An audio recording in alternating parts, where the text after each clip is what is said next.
Swastiastu. Selamat malam saya ucapkan kepada Bapak dosen pengampu mata kuliah pemrograman dan struktur data. Perkenalkan, nama saya Niputu Ari Wahyuni, NIM 19 15 09 10 11. Kelas SI 2B, Prodi Sistem Informasi, Fakultas Teknik dan Kejuruan, Universitas Pendidikan Ganesha. Di sini saya akan menjelaskan source kode program yang saya buat untuk memenuhi proyek ujian tengah semester mata kuliah pemrograman dan struktur data. Format header yang saya buat ini merupakan fungsi relasi yang sudah ditentukan sebelumnya. Selanjutnya yaitu pada variabel kode. Pada variabel kode saya menggunakan array of struct, di mana struct pasien terdiri dari beberapa variabel, yaitu variabel nama, KTP, hasil 1, dan hasil 2. Variabel nama merupakan tipe data char, KTP tipe datanya integer, dan hasil 1 dan hasil 2 tipe datanya char. Saya akan menjelaskan sedikit tentang tipe data yang saya gunakan. Struct adalah tipe data bentukan yang berisi kumpulan variabel-variabel yang berada dalam satu nama yang sama dan memiliki kaitan satu sama lain.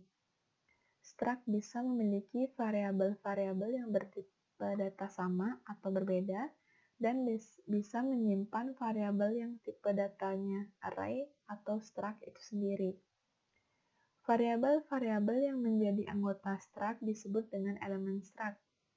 Contohnya yaitu ada nama, KTP, hasil 1, dan hasil 2. Kode struct, body struct-nya yaitu pasien, di mana atribut atau indeks yang dimiliki oleh struct pasien yaitu ada string nama, hasil 1, hasil 2 yang tipe datanya char, dan selain itu juga ada string KTP yang tipe datanya integer. Char merupakan tipe data yang digunakan untuk menampung satu digit karakter, baik itu berupa huruf maupun angka. Sedangkan string nama yang tipe datanya char tersebut bisa menampung 30 karakter, berupa huruf ataupun angka. String KTP bisa menampung 20 karakter bilangan positif maupun negatif. Sedangkan fungsi kurung kurawa buka dan fungsi tanda kurung kurawa tutup memiliki fungsi yang berbeda, di mana kurung kurawa buka merupakan tanda awal blok kode, sedangkan tanda kurung kurawa tutup ini merupakan tanda akhir dari blok kode. Dan tanda titik koma ini berfungsi untuk mengakhiri sebuah perintah atau statement.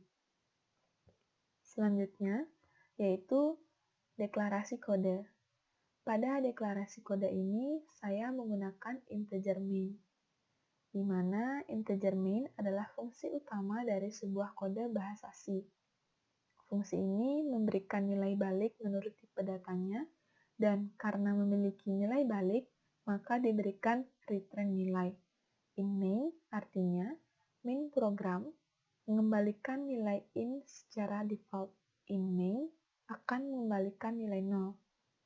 Deklarasi variabel ini memiliki beberapa elemen, di antaranya pasien, yaitu tipe datanya struct. Pada tipe data struct pasien ini bisa menampung 20 karakter. Dan jawaban tipe datanya char, variabel n-1, I, dan pilihan, tipe datanya integer. Integer adalah tipe data yang digunakan untuk menampung angka bulat positif maupun negatif. Dan variabel I berfungsi untuk menampung nilai hitungan pada perulangan for. Dan n-1 adalah variabel yang digunakan untuk menampung banyaknya perulangan. Serta variabel pilihan berfungsi untuk menampung nilai pilihan layanan yang tersedia. Selanjutnya yaitu perulangan. Pada blok kode perulangan ini, user akan melakukan pemilihan layanan yang tersedia. Perulangan do akan melakukan perulangan sebanyak 1 kali terlebih dahulu, kemudian mengecek kondisi yang ada di blok kode while. Printf yang saya gunakan ini memiliki fungsi untuk menampilkan sesuatu ke layar komputer dengan berbagai macam tipe data, baik sebagai input maupun output. Dan scanf berfungsi untuk menerima masukan ke dalam program, yaitu sebagai sarana input dari pengguna. Dan %d berfungsi untuk menampilkan bilangan bulat integer. Simbol dan di depan variabel berfungsi untuk mengambil alamat memori dari sebuah variabel. Dan backslash n di setiap baris program ini merupakan fungsi untuk membuat baris baru.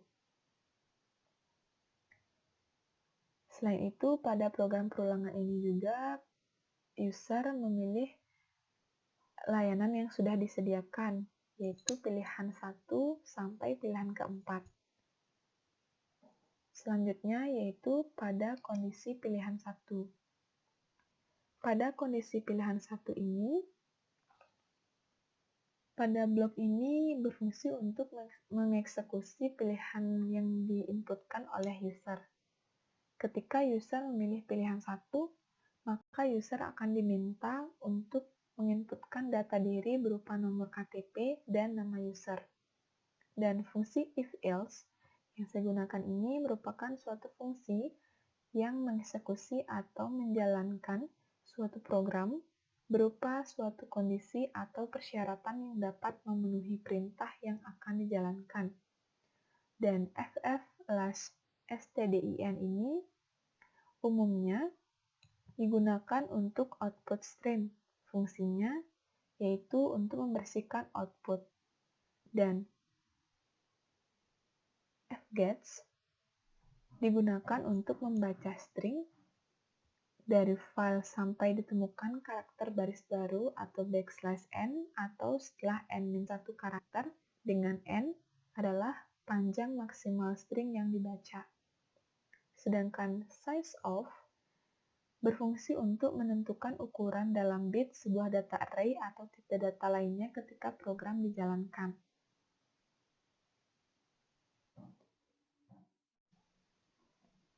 Selanjutnya yaitu eksekusi kode.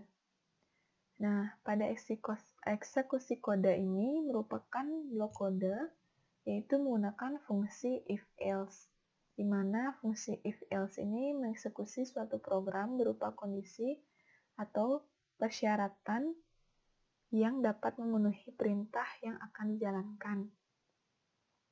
Pada pilihan 1 ini, ketika user sudah menginputkan data diri berupa nomor KTP dan nama user, maka selanjutnya akan ada 3 pertanyaan yang diajukan kepada user, di mana 3 pertanyaan itu menyangkut kondisi yang pernah dialami. Nah, ketika user sudah menjawab satu persatu pertanyaan tersebut dengan menjawab ya untuk Y for iya dan T for tidak. Nah, setelah user menjawab, maka output dari menjawab pertanyaan tersebut akan menyatakan atau hasil tersebut akan menyatakan bahwa user apakah perlu memeriksakan diri ke rumah sakit ataupun harus menjalani karantina ataupun tidak. Nah, setelah itu fungsi yang saya gunakan di sini beberapa di antaranya ada beberapa simbol, yaitu simbol %c. Simbol %c ini merupakan simbol yang berfungsi untuk menampilkan nilai karakter. Selain itu juga ada %s. %s ini adalah simbol yang berfungsi untuk menampilkan nilai string. Dan juga ada strcpy, di mana strcpy ini adalah sebuah fungsi yang digunakan untuk mengcopy sebuah string ke dalam string lain atau sebuah string ke dalam variabel.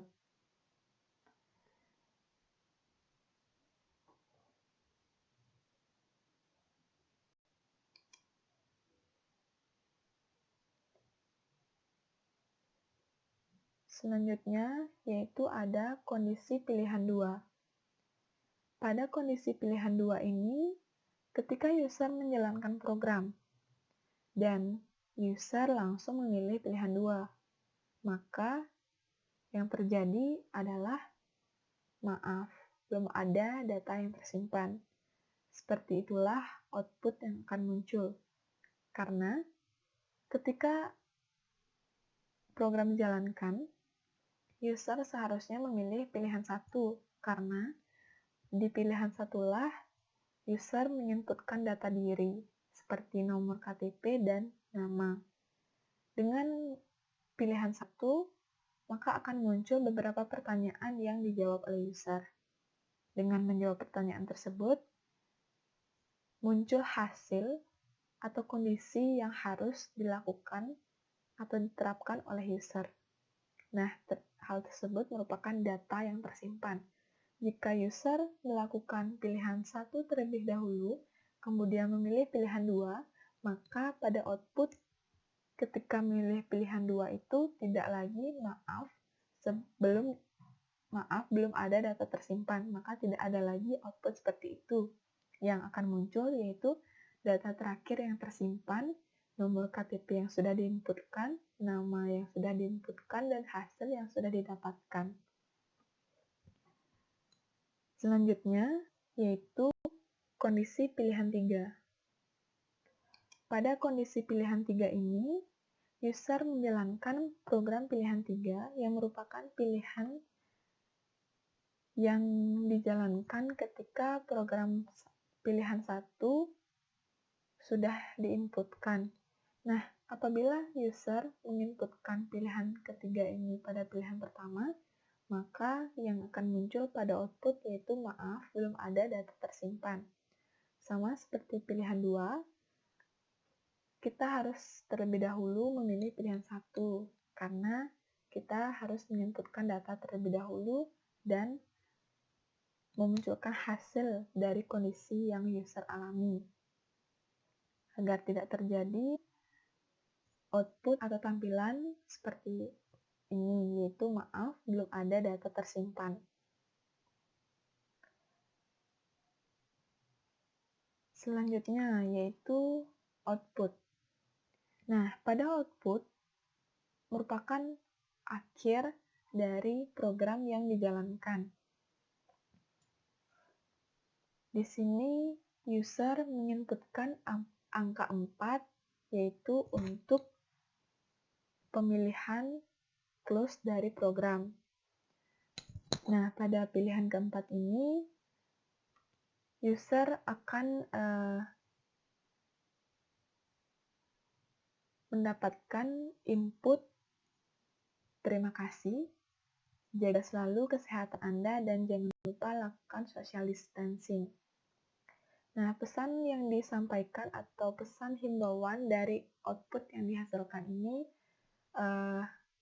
merupakan akhir dari program yang dijalankan. Ketika user menginputkan selain dari angka 4, maka program ini akan terus berulang. Maka dari itu, untuk meng-close atau mengakhiri dari program yang dilakukan atau dijalankan oleh user, maka ketik angka 4. Nah, itu tadi sekian penjelasan tentang source code. Selanjutnya, saya akan menjelaskan bagaimana source code ini ketika dijalankan. Baik, di sini saya akan menjalankan source code atau program yang saya buat.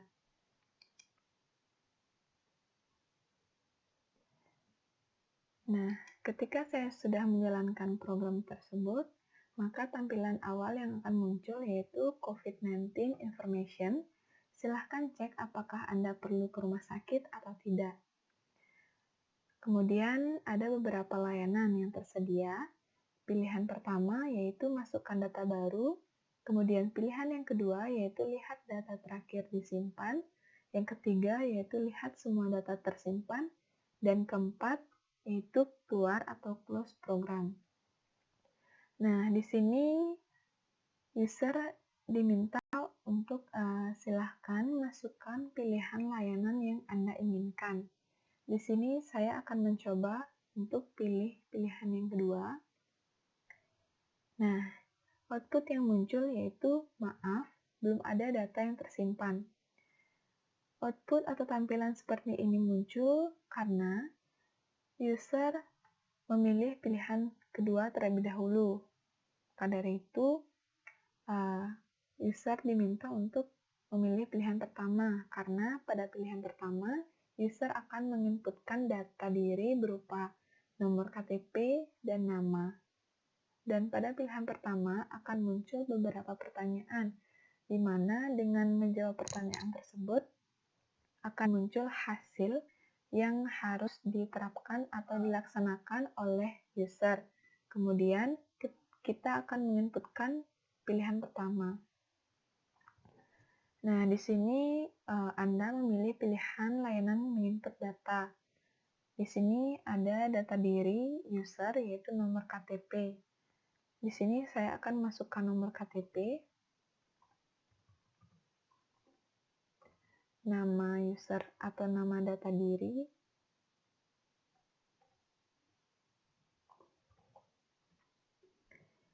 nah, selanjutnya yaitu silahkan jawab pertanyaan berikut dengan Y for ya atau T for tidak. Pertanyaan yang pertama, pernahkah Anda, yang pertama, melakukan kontak langsung dengan pasien COVID-19 atau berkunjung ke negara atau daerah endemis COVID-19 dalam 14 hari terakhir? Kita akan jawab tidak. Yang kedua, sedang atau pernah mengalami demam, pilek, batuk, dan sesak nafas. Di sini saya akan menjawab tidak. Maka hasil yang muncul yaitu Anda tidak perlu memeriksakan diri ke rumah sakit. Selalu jaga kesehatan Anda. Selanjutnya, saya akan menginputkan data pasien yang kedua. Saya masukkan nomor KTP data pasien kedua.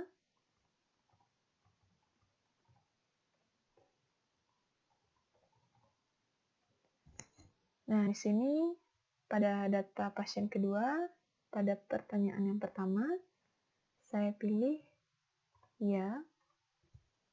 Yang kedua, yaitu sedang atau pernah mengalami demam, pilek, batuk, dan sesak nafas. Saya jawab tidak. Dan pertanyaan yang ketiga, karantina diri Anda selama 14 hari. Selama 14 hari karantina, Anda mengalami demam, pilek, batuk, dan sesak nafas. Di sini saya akan jawab tidak. Maka hasil yang muncul yaitu Anda tidak perlu memeriksakan diri ke rumah sakit, selalu jaga kesehatan Anda. Kemudian, saya akan inputkan data pasien yang ketiga. Di sini saya akan masukkan nomor KTP data pasien ketiga.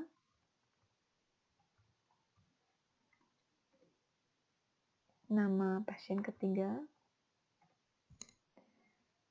Nah, pertanyaan yang pertama, melakukan kontak langsung dengan pasien COVID-19 atau berkunjung ke negara atau daerah endemis COVID-19 dalam 14 hari terakhir, saya akan menjawab tidak. Dan pertanyaan yang kedua, sedang atau pernah mengalami demam, pilek, batuk, dan sesak nafas. Saya jawab ya. Maka hasil yang muncul yaitu periksakan diri Anda ke dokter terdekat dan istirahat yang cukup. Selanjutnya, saya akan menginputkan data pasien keempat. Di sini saya akan memasukkan nomor KTP data pasien keempat, nama pasien,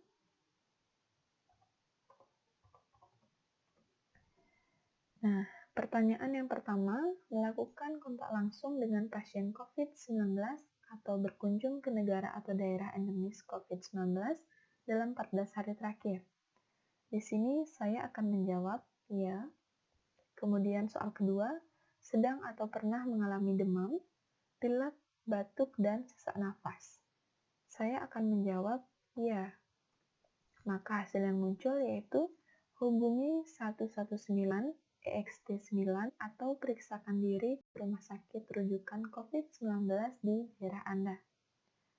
Yang terakhir, saya akan masukkan input atau data pasien kelima. Nomor KTP,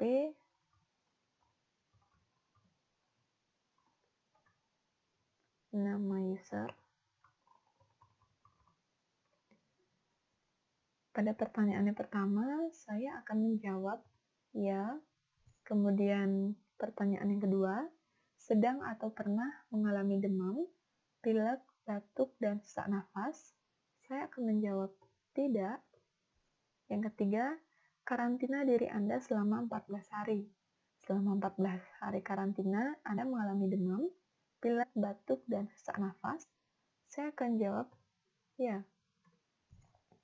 Dan hasilnya yaitu hubungi 119 EXT9 atau periksakan diri ke rumah sakit rujukan COVID-19 di daerah Anda.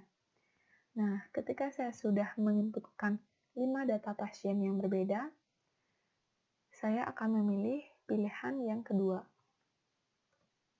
Maka, data pasien terakhir yang tersimpan yaitu dengan nomor KTP 19 15 09 10 11, nama pasien Ari Wahyuni.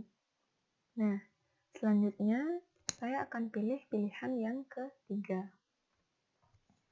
Yang muncul yaitu semua input data pasien yang saya inputkan tadi, di mana ada 5 data pasien. Data pasien yang pertama yaitu ada Eva. Semua data pasien yang tersimpan, data pasien pertama yaitu ada Eva, yang hasilnya itu Anda tidak perlu memeriksakan diri ke rumah sakit, selalu jaga kesehatan Anda. Kemudian data pasien yang kedua yaitu ada Anissa. Hasilnya yaitu Anda tidak perlu memeriksakan diri ke rumah sakit, selalu jaga kesehatan Anda. Kemudian data pasien yang ketiga yaitu Eka. Hasil dari pemeriksaan atau inputan yang dilakukan tadi yaitu periksakan diri Anda ke dokter terdekat dan istirahat yang cukup. Kemudian data pasien yang keempat yaitu ada Dwita. Hasilnya hubungi 119 EXT9 atau periksakan diri ke rumah sakit rujukan COVID-19 di daerah Anda. Kemudian data kelima yaitu ada Ari Wahyuni dengan hasil hubungi 119 EXT9 atau periksakan diri ke rumah sakit rujukan COVID-19 di daerah Anda. Nah, yang terakhir saya menginputkan pilihan yang keempat. Maka yang akan muncul yaitu output seperti ini. Yaitu terima kasih, jaga selalu kesehatan Anda dan jangan lupa lakukan social distancing. Nah, ini berarti program yang saya jalankan sudah selesai untuk dijalankan, maka akan keluar output seperti ini. Baik, itu tadi penjelasan yang dapat saya sampaikan. Apabila ada